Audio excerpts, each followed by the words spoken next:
Ladies and gentlemen, you are listening to another WDCE Loud Rock interview. I am your host, Connor Kincaid, former host of the Friday Funeral. Someday will be the prodigal son to return. We are here with Jason from Warforged. Jason, how you doing tonight? Yo, what's going on, man? I'm doing okay. First move, scratch my nose on camera, so off to a killer It's start. beautiful. Hey, we're it's all remote. No need for masks, no need for Yeah, right? sanitation. Yeah, this is my apartment. I pay rent. I'm a survivor of capitalism. Yeah, right? Um, Yeah, barely. Well, let's get right into it. So, when I first heard Warforge, I cannot remember exactly what track it was, but something off of Voice played on my Spotify release radar back in 2019, Sick. um, Hell yeah. and it absolutely took me off guard because it was in that vein of music I was looking for at the time. That was this like avant-garde tech death. It had the Hmm. atmospherics, it had the technical aspect, but it also just had this just menacing quality to it. Hmm. Um, so let's talk a little bit about where you guys are at. Um, is it correct that 2022 is y'all's 10th year? Yeah, I guess it will be, right? Now that I'm thinking, you know what? About to metal archives this shit because I don't even know. I should know, right? But yeah, I think you're right. I think it is 2012. Yeah. So, yeah, it'll be our 10th year as a band. So Yeah, it's kind of wild. I guess I never thought of that. it is wild. So let's look at your history. You've got an EP, you got a single Yeah. after that, and you've got Hmm. Voice was your first like true concrete, just monolithic slab of an album. And it came out, and I am willing to wager money that you did not get the chance to do anything with it because of just the nature of the world. I mean, I don't. We kind of got to do some stuff with it. We did some touring with it in 2019. We did like a, I think it was like a 2.5 week run with Inanimate Existence, who's Hmm. also on our label, Artisan Era. Then we did a run a couple August of that year. It was a Canadian tour with Black Crown Initiate and Inferi, and then us opening. Um, which was like a month long tour in Canada before we had ever done a full US tour, which is, I guess when you're a band of our size, it's kind of like there's a certain point where you're like, you got to just take what you could get at these early steps. So it's sort of like at that point, we were just so excited to be on the road. We were down to do anything. And it was a great tour for us, albeit it was in Canada. We learned a ton. And then when we got home the fall of that year, we did a tour with Alter Beast, Cognitive, and Jesus Christ. Wow, Macabre, our buddies in how could I forget? They're like one of some of our best friends from Wisconsin. So our Midwest boys in Macabre, and that was about a 3 week run too. So we got to do like a little bit of U.S. touring and Canadian touring on Voice, but yeah, I mean, we kind of shot ourselves, down that Well, road of not being able to do much after. you didn't shoot yourselves anywhere. Like Yeah, you were a collective victim of the state of the world, the true, collective human experience at this point. Um, definitely. so what would you say, like, let's talk about where Warforged began. Are you guys the same lineup? Have you had some of these songs written for 5 years? Like, where are we today that we weren't in 2012? Well, like I mean, I could just tell you how much is different from 2019 to now because it's radically different, but I can't because of the unspoken reason why metal guys can't spill the beans on their shit yet. But Yep. people will find out. People, you're coming out to this tour, you'll see a lot of new things. But yeah, we've had a ton of lineup changes since 2012. Warforged back then kind of came out of another project that the band was prior. Um, and we had done a lot of work on kind of refining our sound. People had come and go as is, so we were like, let's launch this as Warforged, and kind of as like a refreshing thing. But since 2012, I mean, Yeah, so much has changed. I mean, just as me as a human being and as an adult and a person, but from where I was 10 years ago and where we were musically 10 years ago, I think a lot has shifted. I mean, it's at that you get to that point where we're talking about Voice, which is our debut record. Hmm. And when you're a band and you're recording, and writing your debut, it's sort of like I feel like you get this added pressure because you're like, we have to come out of the gate strong. And then on top of that, it's sort of like you have all this time in the world to amass anything you want for your first record because it's your first album. Hmm. Nobody's got a gun to your head. We weren't even on a label at the point when we were writing Voice. So we took, I think the writing process was 5 to 6 years alone just to write that big of an album. I mean, And that's not surprising to hear. Like considering that yeah, you've got like this hour plus album with not a single like 3 minute here's our radio cut, like it's just yep, this yeah. concrete. You walk up with this tablet to someone's desk and it's like boom. All right, here's Yeah. Voice. Well, we're all, I mean, especially myself, I'm a giant fan of concept records. I've always loved concept records in metal. And we wanted to come out the gate doing the best form of that we could.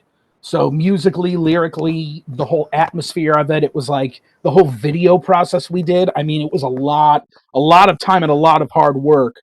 But I really don't think that record would have turned out the way it did if we didn't take that time, Hmm. just Well, because when you're working on something that big to execute so many ideas the way you want. And I mean, of course, when you're in a band and you're making a record, you're going to have sacrifices to your initial vision here and there. But I really think we did a decent job with it. My dog is here oh, it's right all good. now. Mine is Sorry. he's a loaf in the chair over to my left. He's like rolled into a ball. Oh, is he? Oh yeah. Um, Nice.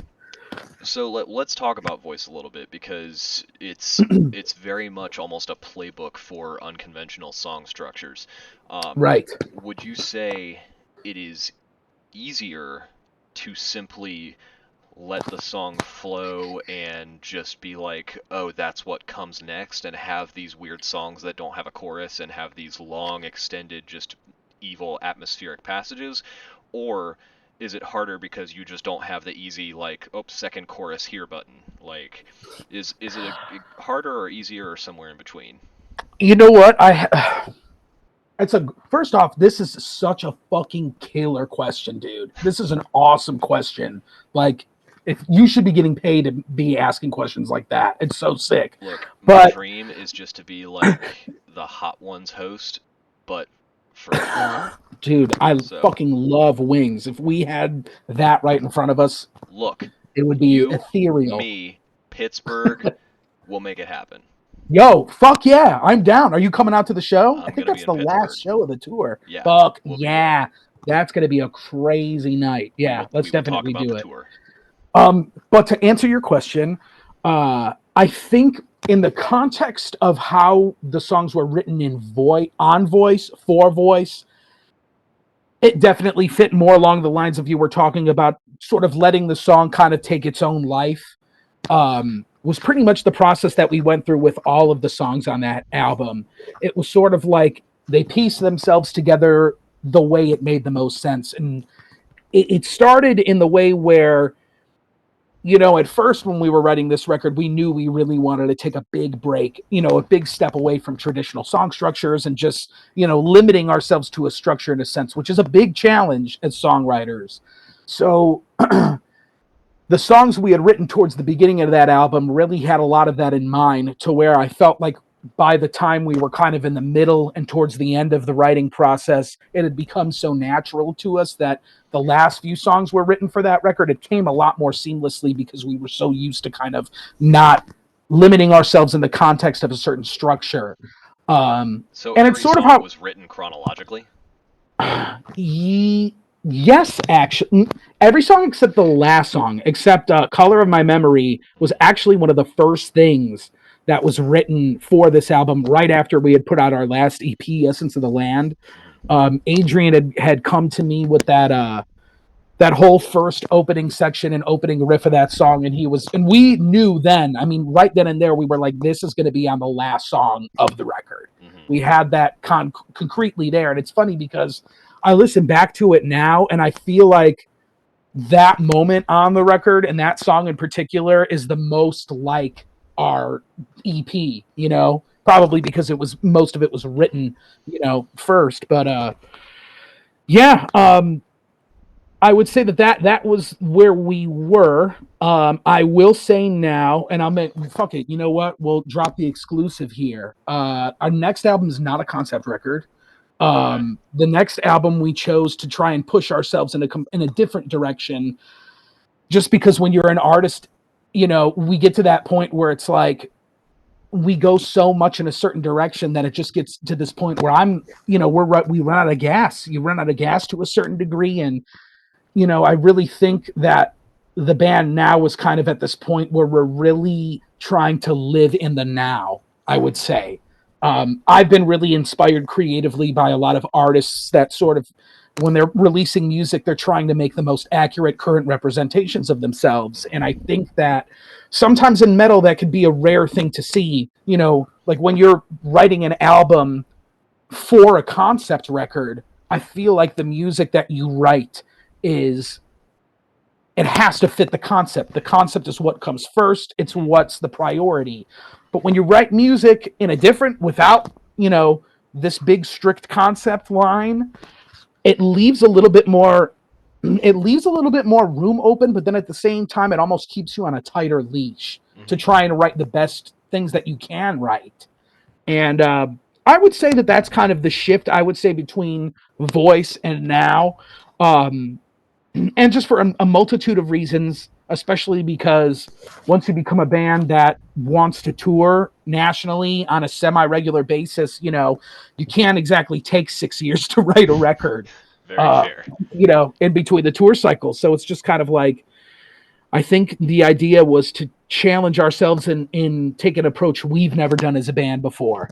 So, and we're playing a bunch of this new shit on this tour, and I'm so fucking excited to finally fucking be able to do that. So, Yeah, sure, for sure. yeah. Well, so you touched on my points there. We talked about the recording of Voice.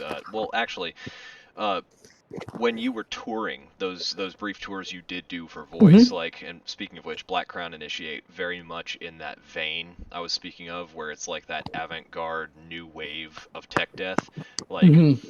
Animus, Rivers of Nihil, Fallujah, like all these bands kind of adopting that dark atmosphere, unconventional song structures, like for sure excited to see all you Mm-hmm. guys. Um, Hell yeah. I'm excited to fucking be on the tour and oh, see those bands. when I saw, so we missed Rivers of Nihil when they were doing their last tour, Okay. and I was like, okay, we'll catch them when they do their headline. And when I saw Warforged at the bottom of that list, I was like, yo, I'm stoked for that because I just Hell yeah. like shot out of the dark, wasn't expecting that. Mm-hmm. Um, but when it comes to the tours you did do for Voice, again, unconventional song structures, no radio cuts. Did you pick a chunk of the record and play that chunk, or did you like do every other song? Like, how did you present Voice in a live setting?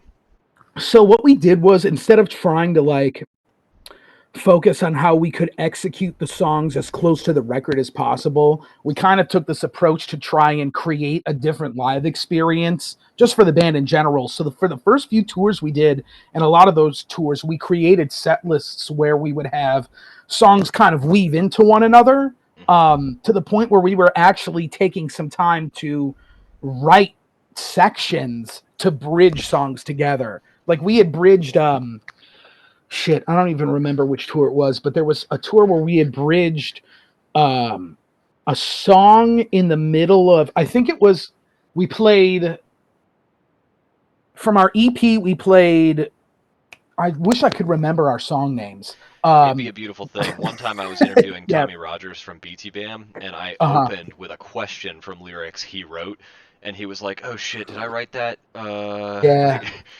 Yeah, dude, I feel that. But we played Regurgitate and Phantoms in the Mist from our EP, and we wedged Voice, the song Voice, in the yeah, middle of Phantoms in the Mist. So we wrote this like whole section for the instrumental break that happens before the final crescendo in uh-huh. Phantoms.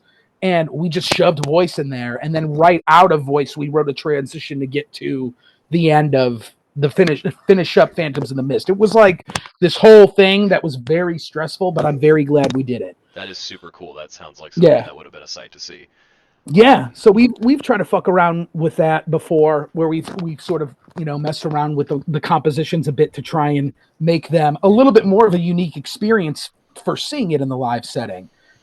So when it comes to like, you're taking these alternative approaches. You're writing this very dark, tense, menacing music.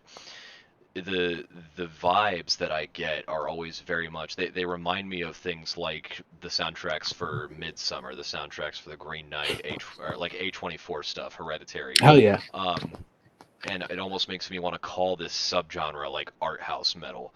Like, would you agree with that, or do you think that's like kind of pushing it a little bit? I mean, I don't know if I would sound.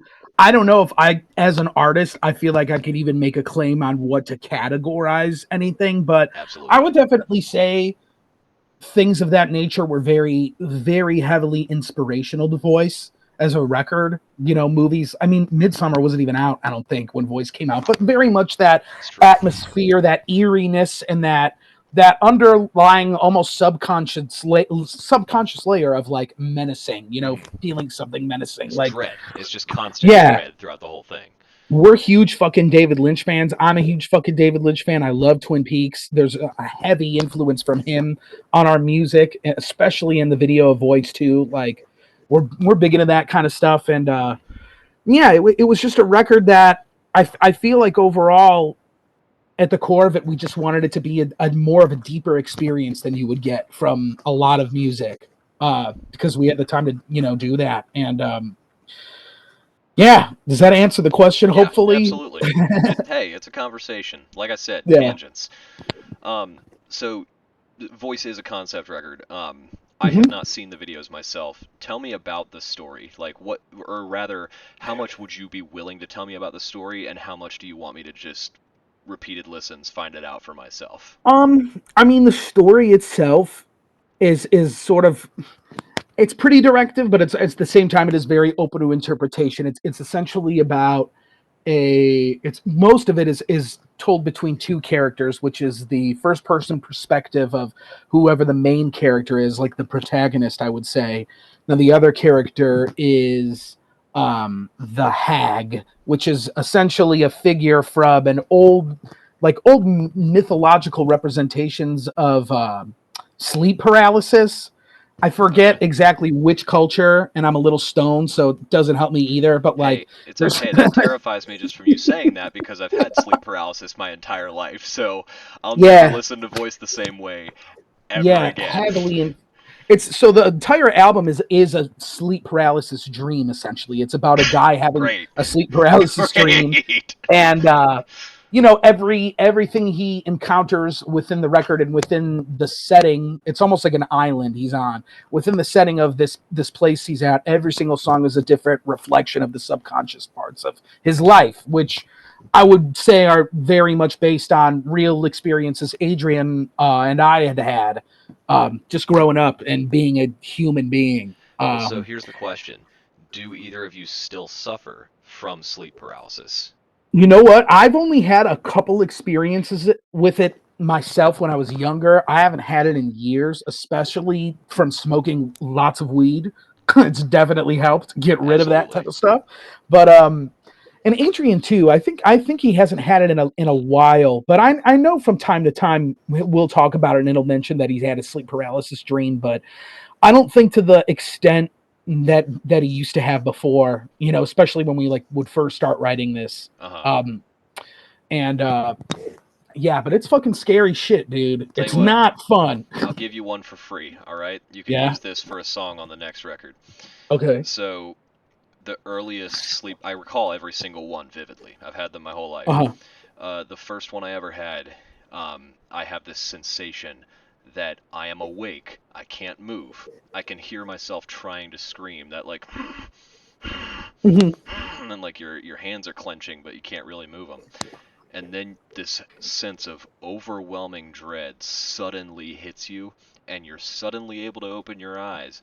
And in that moment, there was a black figure standing at the foot of my bed. The room was like covered in red light, and everything was covered in centipedes. My bed, Oh, yeah. my ceiling, That's my walls, everything was centipedes. Was it like, let me ask you, was it like the little eyebrow house centipedes that look like my eyebrows, or was it like the big, like, fucking Scorpion King It centipedes? You know what was I mean? like Scorpion King centipedes, like Hell yeah. just Yeah, everywhere. fuck that. That's like, because you could kill the small ones, but Yeah, probably not if they're all over your wall. But yeah, that is terrifying. that was the That's first one. definitely scary. Yeah, no, like that. I will never listen to Voice the same way again, and I'm definitely gonna re-listen to it with that knowledge in mind. Hell Um, yeah. so the Yeah. band name, hmm Warforged. Who's the D&D player, or if not a D&D player, where is Warforged from? Uh, it was from a basically it was sort of a name that we just settled on. I'll say it does not have a lot of meaning behind it. Okay, It was sort of picked from we had were when we had first decided to sort of make the shift from our prior band to Warforged, we had decided we were going to do the band name change, and our rules were like, let's come up with a word that like your grandma could say. You know what I mean? It's like you show it in front of your grandma and she could read it and be like Warforged. It's like okay. you're And at not the gonna name time, yourself Ex Imperatus Circeth Zabib Sip Dugakatsu. yeah, dude, like I can't even say that shit. It's like good luck, grandma. But Yeah. I'm like at least this is kind of a name that people could get into their heads a little bit easier. So that's kind of like why we just sort of settled on Warforged. But one of our old bass players used to be big into D&D, and he might have even suggested it. So that could have been So the maybe a energy we link. wanted was Warforged. Your grandma will love it. Yeah, exactly. Yeah, Okay. like grandma time, basically. Hell yeah. Um, Yeah. do so. There are several passages on the record, Mhm. voice specifically, where I found myself wondering if anybody in the band is extremely familiar with theory, because it's either someone is familiar with theory and knows how to clinically insert these moments of dread and like almost atonal yet functional solos, or it's just a very lucky coincidence that or not lucky, but it was a lot of hard work that went into writing the songs and making them sound the way they do. So I was curious if anybody knows theory. You know what? Not to like a confident degree. I don't think anybody really in our band knows theory to like a super confident degree. Mhm. Um, and a lot of the music on Voice, just based on all the lineup changes that we had over the years, was written by Adrian, our vocalist and our keyboardist.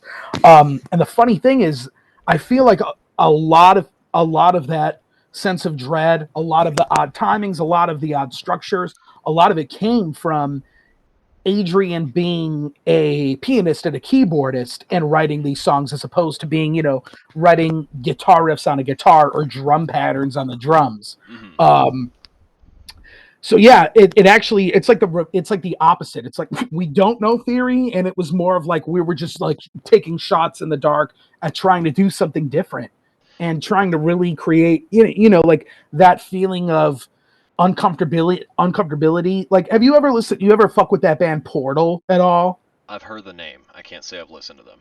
I would recommend listening to them. They're one of my favorite death metal bands of all time. Like, if you think we're fucking scary, like, we don't hold a fucking candle to them, like, for Okay. real.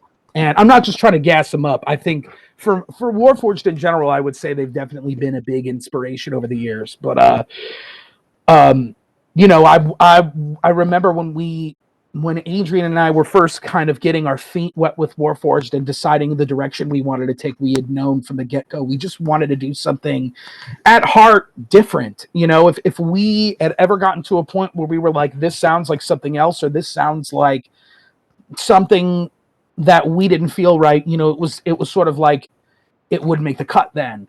Mhm. And I really think that's sort of that was more of kind of the influences to how we got those crazy ass passages and a lot of weird, a lot of weird tones. Plus, we had like a shitload of guest guitar solos on that record. We got Okay. like a ton of different dudes to do it. So we definitely had guys on the record that absolutely know theory.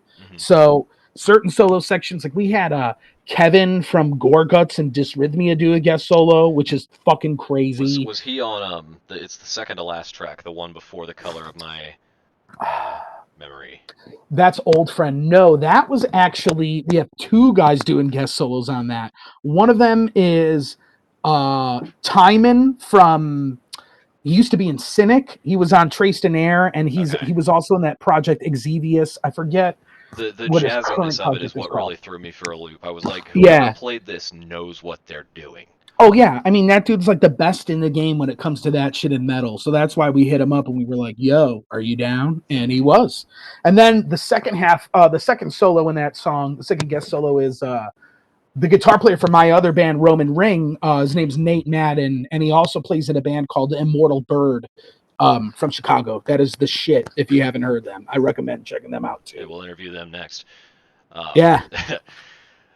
so let's we've established a lot of stuff about voice, about Warforged.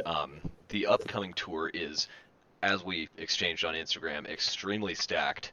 But who else would you personally be thrilled to tour with that you think like Warforged would make an excellent package with? Oh man, you Just know like what? top three, top of your It's such head.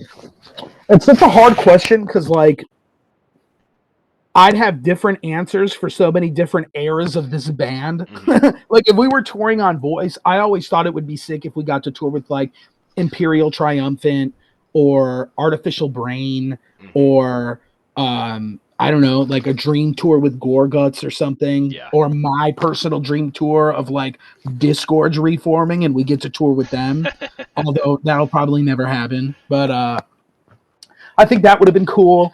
Um Oh, man, it's such a hard question because it's like what package would Warforged be good with, like to fit Hmm. in, and then like who would I just want to tour with? Like I Funnily would enough, love to. it's I feel like it's almost a trick question because the package you Yeah, guys are on right now is perfect. Like it's yeah, I stacked. agree, dude. It's it is going to be a night where smoke breaks will be infrequent. People will absolutely want to be in there for every single song, Oh yeah, of like absolutely. every performance.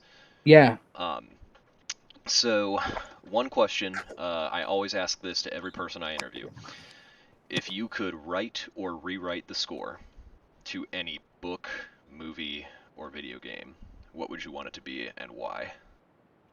Oh man, fuck. I don't even know. I don't even know where to start.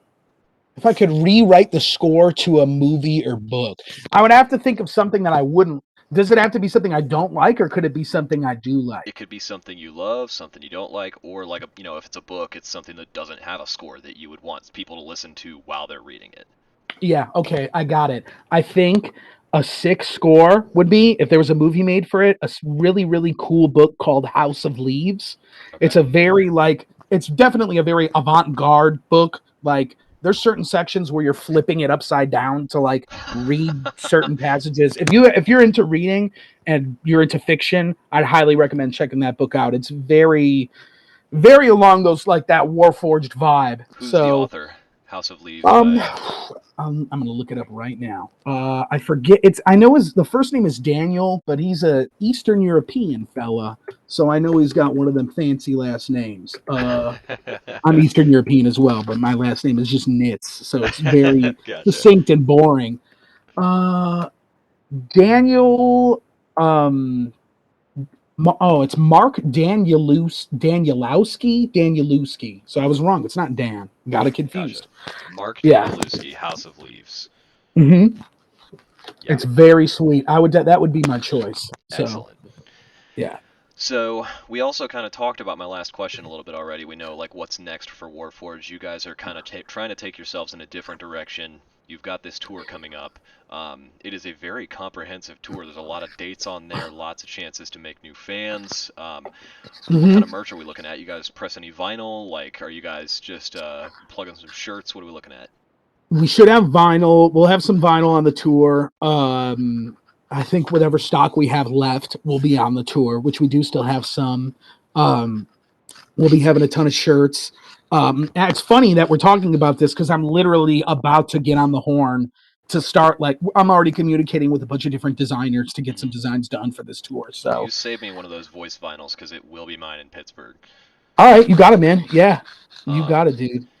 so, bearing all that in mind, everything we've spoken of in this wonderful, wonderful interview, um, if there is something everybody needs to know about Warforged, what is it? And what would you say to people who have not listened to Warforged yet? Oh my God. Okay.